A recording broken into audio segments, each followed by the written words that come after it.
Gopalaiah BRSP రాష్ట్ర నాయకులు జోగులాంబ గద్వాల జిల్లా.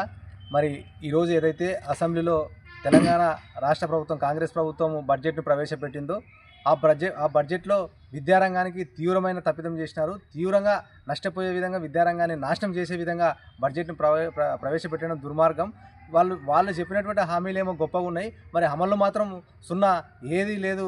ఇవాళ విద్యారంగాన్ని నిర్లక్ష్యం చేసి బడ్జెట్ పెట్టడం అంటే ఈ రాష్ట్రంలో ఉన్నటువంటి నిరుద్యోగులను మరి అదేవిధంగా విద్యార్థులను నాశనం చేయడమే. మరి ఇప్పుడు ప్రవేశపెట్టినటువంటి బడ్జెట్లో మరి జాబ్ క్యాలెండర్ ఊసలేదు, మరి అదేవిధంగా నిరుద్యోగ భృతి కూడా ఊసేలేదు. మరి ఆ రోజు జాబ్ క్యాలెండర్ ఇస్తామని చెప్పి మరి నిరుద్యోగులతో ఓట్లు వేయించుకొని గద్దెనెక్కినటువంటి కాంగ్రెస్ ప్రభుత్వం, రేవంత్ రెడ్డి సర్కార్ మరి ఈరోజు బడ్జెట్లో కనీసము మరి జాబ్ క్యాలెండర్ యొక్క ఊసెత్తకపోవడం అంటే ఎంత సిగ్గుచేటు. ఈ రాష్ట్రంలో విద్యార్థులను నిరుద్యోగులను మోసం చేయడమే. అట్లనే ఆ రోజు ఏదైతే హామీ ఇచ్చినారో గ్యారంటీలలో 6 గ్యారంటీలలో 420 హామీలలో మరి నిరుద్యోగ భృతి ఇస్తాము విద్యార్థులకే అని చెప్పినటువంటి రేవంత్ రెడ్డి సర్కార్ ఈరోజు బడ్జెట్లో మరి ఆ యొక్క నిరుద్యోగ భృతి యొక్క ఊసే లేకపోవడం అంటే చాలా సిగ్గుచేటు. మరి అట్లనే వాళ్ళు చెప్పిన హామీలలో, వాళ్ళు చెప్పిన గ్యారంటీలలో మరి విద్యారంగానికి ప్రతి బడ్జెట్లో 15% కేటాయిస్తామని చెప్పి ఈరోజు కేవలం 8% పెట్టడం అంటే ఎంత దుర్మార్గమైన పరిస్థితి.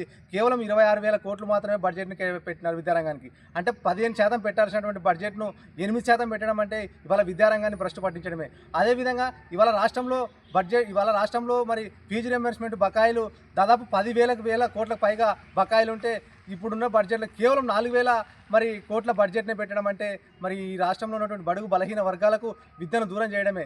అదేవిధంగా ఇవాళ చూస్తూ ఉన్నాం, గురుకులాలను ప్రక్షాళన చేయకుండా గురుకులాలకు సంబంధించి ఊసెత్తకపోవడం, విద్యారంగానికి సంబంధించి ఊసెత్తకపోవడం అంటే ఇవాళ విద్యారంగాన్ని పూర్తిగా నిర్వీర్యం చేయడమే తప్ప ఈ బడ్జెట్ వల్ల విద్యారంగం ఒరిగేది లేదు, మరి చేసేది లేదు. ఈ రాష్ట్రంలో ఉన్నటువంటి మరి బడుగు బలహీన వర్గాలు, ఎస్సీ ఎస్టీ బీసీ మైనార్టీ బిడ్డలు మరి విద్యకు దూరమే పరిస్థితి తీసుకురావడం జరిగింది కాంగ్రెస్ ప్రభుత్వంలో.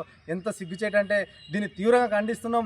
ఈ బడ్జెట్ విద్యార్థుల ద్రోహి బడ్జెట్గా మిలిగిపోతుంది, మరి అదేవిధంగా నిరుద్యోగుల ద్రోహి బడ్జెట్గా మిలిగిపోతుంది. మరి ఏవైతే నిరుద్యోగులకు ఇచ్చిన హామీలు కానీ, ఏవైతే విద్యార్థులకు ఇచ్చిన హామీలు కానీ ఒక్కటి కూడా నెరవేర్చే పరిస్థితి లేదు.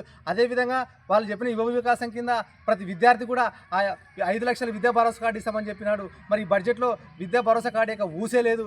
అదేవిధంగా ఎస్సీ ఎస్టీ బీసీ ఎస్సీ ఎస్టీలకు పాస్ అయితే 10,000 ఇస్తా అని చెప్పినాడు. ఇంటర్ పాస్ అయితే 15,000 అన్నాడు.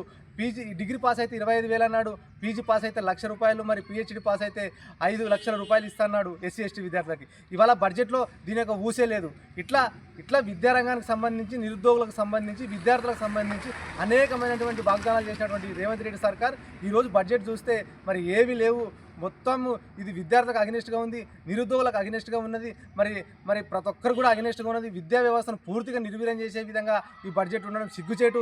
దీన్ని తీవ్రంగా ఖండిస్తున్నాం. అట్నే ఇవాళ ఉస్మానియా యూనివర్సిటీకి 1,000 కోట్ల బడ్జెట్ పెట్టినాం, సంతోషమే, స్వాగతిస్తున్నాం. కానీ ఇవాళ రాష్ట్రంలో దాదాపు 11 యూనివర్సిటీలు ఉన్నాయి. మరి ఈ యూనివర్సిటీలకు కూడా ఖచ్చితంగా ఒక్కొక్క యూనివర్సిటీకి 100 కోట్ల బడ్జెట్ కేటాయించాలని ఈ సందర్భంగా డిమాండ్ చేస్తూ మరి ఖచ్చితంగా మీరు ఇచ్చిన హామీలు నెరవేర్చే వరకు కూడా ఏవైతే ఉద్యోగులకు నిరుద్యోగులకు ఇచ్చినారో వాటిని అమలు చేసే విధంగా కూడా మరి తరిమి కొట్టే విధంగా కూడా పరిస్థితి వస్తుంది. విద్యారంగాన్ని బలోపేతం చేయాలి. లేని పక్షంలో వచ్చే ఎన్నికల్లో కూడా నిరుద్యోగుల యొక్క సత్తా ఏదో చూపిస్తారని ఈ సందర్భంగా డిమాండ్ చేస్తూ తెలియజేస్తున్నాం.